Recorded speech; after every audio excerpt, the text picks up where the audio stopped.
Coucou! Aujourd'hui j'avais envie de faire une petite vidéo, pas grosse du tout, sans prétention, et un truc pour lequel je me pose et je fais juste que répondre à quelques questions. Et pour ça j'ai choisi un tag que j'ai retrouvé sur plusieurs vidéos, à savoir sur celle de Parugo, de Paper Palace et de beaucoup d'autres personnes.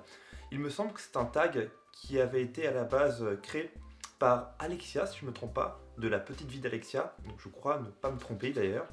Et j'ai trouvé ça un petit peu intéressant de le faire dessus parce que j'ai jamais répondu à ce genre de questions et je me suis dit, après tout, pourquoi pas ne pas me prêter au jeu un petit peu quoi. Alors, première question. Quel est ton rythme de lecture? Ouais, alors là pour le coup, ça peut vraiment varier selon les contextes et les moments, selon si je suis en plein dans mon travail des fois ou plutôt chez moi en mode posé à réfléchir sur plein de trucs.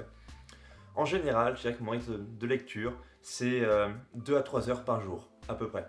Ça dépend aussi pas mal, effectivement, de si je bouge, de si j'ai des transports en commun à prendre, de si j'ai des temps libres dans la journée. Genre, en général, je lis aussi pas mal le soir, un peu avant de me coucher, je préfère, parce que passer la soirée sur l'ordinateur et me coucher après, c'est le meilleur moyen pour que mon cerveau reste en ébullition. Alors que si je lis avant de me coucher, bah, généralement, déjà, ça m'apaise, pour commencer. Et ensuite, bah, je passe une meilleure nuit, quoi. Enfin, puis surtout, je m'endors avec l'envie de lire à la suite et dès le lendemain matin j'enchaîne dans les transports. Du coup c'est voilà, mon rythme de lecture c'est 2 heures environ ou 3 heures par jour grosso modo. Deuxième question, un ou plusieurs livres en même temps? C'est un peu tricky je trouve comme question, parce qu'en général si je lis toujours un livre à la fois, il m'arrive parfois de mettre une lecture de côté pour en entamer une autre, pour X ou Y raison, parce que la première lecture me plaît moins, ou parce que j'ai moins le temps, et aussi comme je marche pas mal à l'impulsivité, s'il y a une autre lecture qui me tente sur l'instant, bah, je délaisse la première et je mets l'accent sur la seconde. Et je ne considère pas que ce sont plusieurs lectures en même temps parce que je vais vraiment les séquencer, c'est-à-dire que je vais faire une lecture à la fois. Je pourrais le faire idéalement, mais j'ai pas envie de m'imposer une seconde lecture qui pourrait court-circuiter la première. Donc c'est vraiment l'une après l'autre. Voilà. Mais en général, d'ailleurs, un livre que je laisse de côté, je le reprends longtemps après. Donc bon. Troisième question. Papier ou e-book? Franchement, les deux. Les deux, pour avoir fait le transport en commun depuis des années dans Paris, l'e-book ça m'a sauvé la vie pour plein de livres. Ça m'évitait d'avoir des gros tas dans mon sac ou des trucs qui alourdissaient et qui pesaient sur mon épaule. Non, c'est vraiment l'e-book, j'adore. Mais j'ai quand même une préférence, c'est vrai, pour le format papier. Pourtant, j'utilise les deux. J'utilise vraiment les deux. Donc, j'arrive pas à me décider. On va dire les deux ont leur propre source de réconfort et ont leur propre apport au niveau même émotionnel, au niveau de ce qu'on aime ou pas. Donc voilà, moi j'aime les deux, je peux pas choisir. Relis-tu les livres?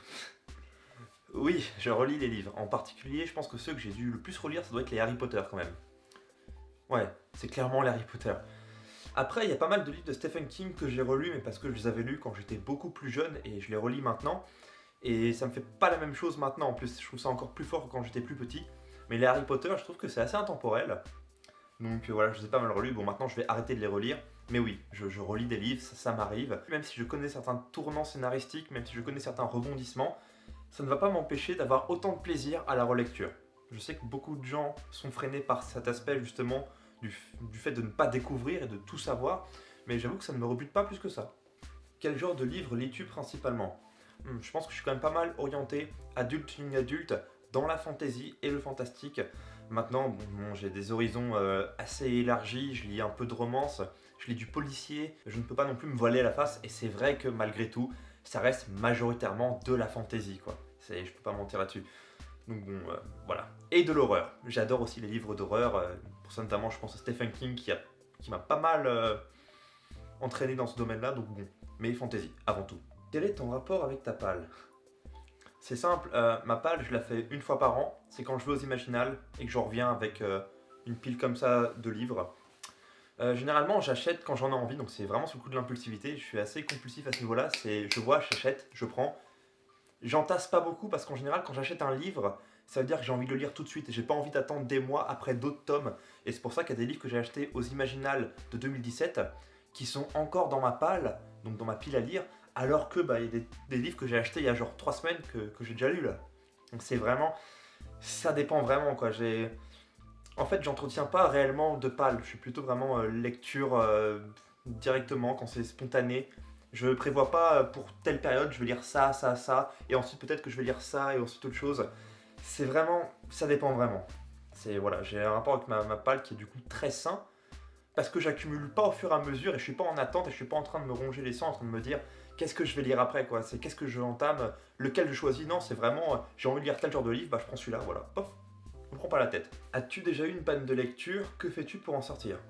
C'est plus dans le cas où un livre ne m'intéresse plus et je sais plus quoi faire en fait. Et quand c'est le cas, ça veut juste dire que le livre, bah, c'est pas ce à quoi je m'attendais et qu'il m'a déçu. À partir du moment où ça découle d'une déception, je peux pas reprendre la lecture sainement. Du coup, j'ai pas de panne de lecture. Il y a aucun moment, il y a aucun moment où je me dis j'ai pas envie de lire. Je veux dire, ça arrive pas, tout simplement. Et dernière question, qu'est-ce qu'un lecteur? Franchement, c'est une bonne question. À partir de quel moment déjà on peut dire qu'on est lecteur ou lectrice? Et surtout, c'est quoi un lecteur? Un lecteur, je vous donnais une définition très bateau, c'est quelqu'un qui lit des livres. Voilà, une personne qui lit des livres, qu'ils apprécient peut-être ou qu'ils ne les apprécient pas, ça dépend. Moi, un lecteur, en fait, faut pas lire un livre tous les 3 jours pour être un lecteur. On est lecteur dès l'instant où on lit un livre, même un livre dans l'année. C'est pas la quantité qui fait de nous un lecteur ou une lectrice, c'est pas ça qui définit, c'est pas notre acharnement à la lecture qui définit si on est un bon lecteur ou pas. Il y a des styles qu'on n'apprécie pas, ça dépend des gens, c'est très varié. Et à ce niveau-là, je pense que c'est la seule réponse que je peux fournir parce que c'est la seule que j'ai en tête et c'est tout ce que je pense réellement moi. Donc voilà, on est lecteur et lectrice dès l'instant où on lit quelque chose. Que ce soit un roman, donc roman graphique aussi, donc BD, manga, ce que vous voulez. Même un fascicule ou quand on est abonné à une revue, c'est de la lecture. On est lecteur et lectrice dès l'instant où on lit quelque chose. Donc voilà quoi. À partir de là, pour moi, on est lecteur. Même les gens sur internet qui lisent des fanfictions, ce sont des lecteurs et des lectrices. Il n'y a pas d'exception. Voilà. Bon bah du coup c'est tout pour cette petite vidéo, je vous fais de gros bisous, ça m'a fait plaisir, donc bah merci à Alexia pour ce petit tag que je trouve très sympathique. Oh et au passage Gronf va mieux, donc j'ai vu qu'elle n'avait pas grand chose finalement. C'était moi qui m'étais inquiété pour rien. Bon bah écoutez, je vous fais des bisous, je vous dis à bientôt, salut!